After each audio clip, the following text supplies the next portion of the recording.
My God, I hate drugs.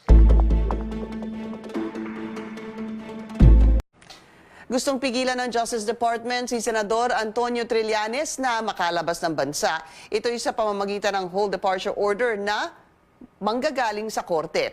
Noong nakaraang buwan, pinayagan ng Makati RTC 150 si Trillanes na makalabas ng bansa. Makibalita tayo sa aming Justice Correspondent na si Anjo Alimario mula sa Pasay City. Anjo, ano pa ang detalye hinggil dito?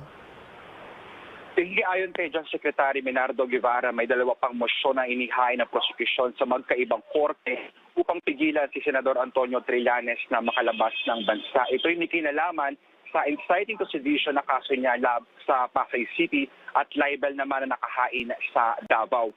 Paglilinaw ni Guevara, hindi raw ito planado, nagkataon lang daw na may iba pang kaso sa Trillanes sa iba pang mga korte. Pero yun nga, nauna na kasi pinayagan ng Makati Regional Trial Court Branch 150 Trillanes na makabiyahe sa US at Europe. Sa darating na December 11, natutulak pa Europa si Trillanes hanggang January 12, 2019 siya doon at mag-US naman siya mula January 27 hanggang February 10. Bukas daw didinggin sa Davao itong hiling ng prosekusyon at bukas din didinggin ng Makati RTC Branch 150 itong apela ng prosekusyon upang pagbawalan si Trillanes na makaalis ng bansa. Pinky? Maraming salamat sa iyo, Anjo Alimario, nag-uulat mula sa Pasay City. Sa mga balitang abroad, nakakuha ang CNN ng mga bagong satellite image na nagpapakitang patuloy ang North Korea sa pagpapalawak ng kanilang long-range missile base. Matatagpuan ito sa mabundok na bahagi ng kanilang bansa.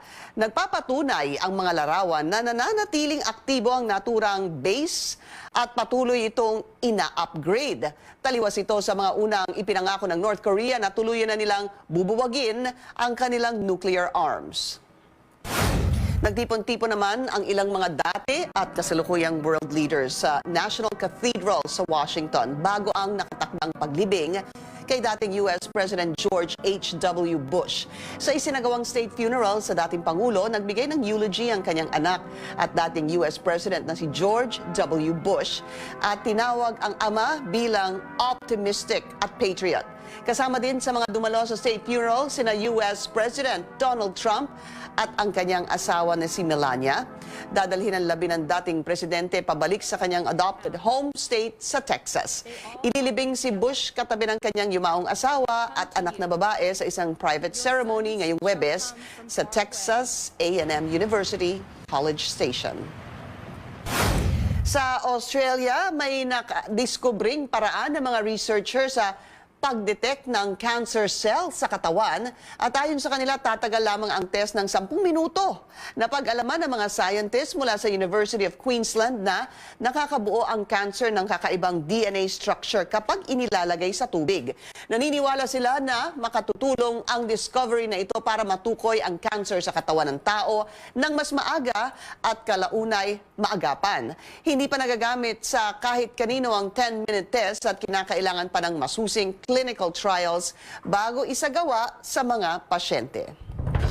Mamaya sa balitaan, Senador Ping Lacson nanindigang may pork barrel sa 2019 budget. At matapos ang UAAP Championship Game, mga pagbati sa Ateneo at UP bumuhos sa social media. Ayaw ng patulan pa ng Catholic Bishops Conference of the Philippines o CBCP ang panibagong patutsada ni Pangulong Rodrigo Duterte laban sa simbahan. Sa isang text message sa CNN Philippines, sinabi ni CBCP spokesperson Father Jerome Ceciliano, ayaw na nilang palakihin pa ang issue. Sa isang pagtitipon sa Malacanang kahapon, pabirong nanawagan ng Pangulo sa publiko na patayin ang mga Katolikong obispo na wala raw ginawa kundi batikusin ang kanyang administrasyon. Tinawag din niya ang simbahan na pinaka-ipokritong institusyon sa bansa. Dagdag pa ng Pangulo, karamihan sa mga pari ay homosexual. But most of the priests there are homosexuals. Almost 90% of you. So do not postulate on me morality. Pero itong mga obispo ninyo, patayin ninyo, walang silbi. All they do is criticize.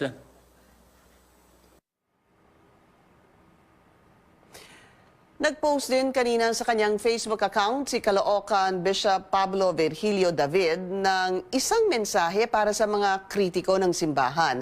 Sinabi ni David na matagal nang tinutuligsa ang simbahan pero kumikilos ito alinsunod sa salita ng Diyos, mahalin ang mga kaaway, gumawa ng mabuti, at ipagdasal ang mga galit sa iyo. Higit sa lahat, matutong magpatawad.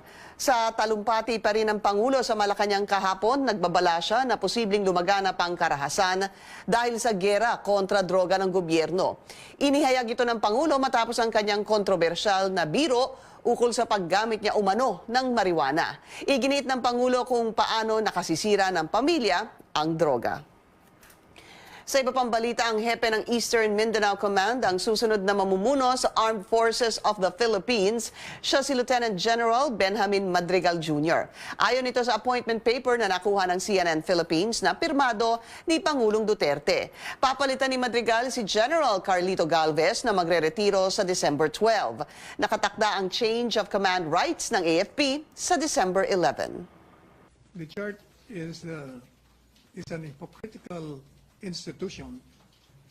He is actually making a statement that requires a response from the church. In the same manner that the church criticizes this president, he responds to the same criticism. They say, there are so many extrajudicial killings. The president says, excuse me, it's not state initiated. There are killings because they resist arrest. In the process, there are killings. And so when the president says, your institution is hypocritical, then you tell us why. Because the president has basis.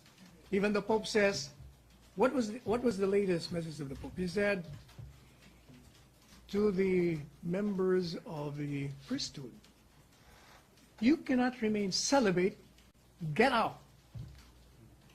What does it mean? It means that there are members of the church who are doing the opposite things of what they preach to us. That's why the president has a basis.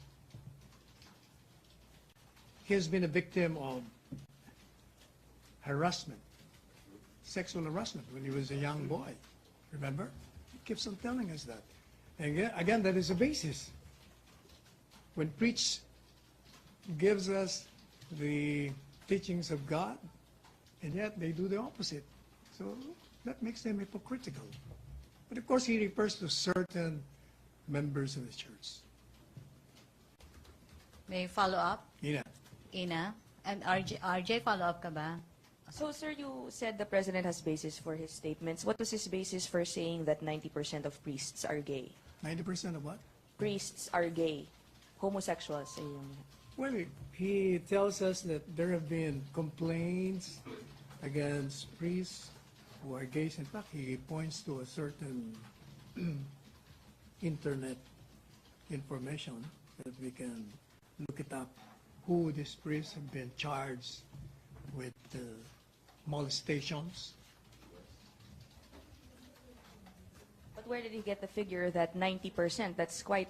I'll ask him this afternoon, and Okay. I'll tell you after. Okay. Sir, whatever happened to the panel formed by the president to exactly resolve itong apparent tiff between him and the church? The president earlier said, diba, maglalay low na siya on attacking the church, and yet here he is again.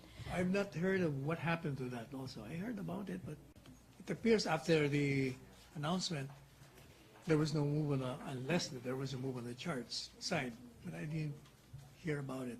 So are we supposed to assume that the president is now back at it? Well, he said so. He made a statement. I await the response of the church. Okay, thank you, Okay. sir. RJ?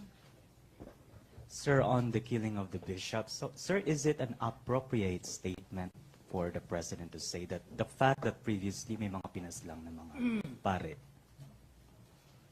No, I think that's only a hyperbole on the part of the president. We should be getting used to this president. He makes certain statements for dramatic effect. But he actually means stop criticizing and do some good for this country. Help us.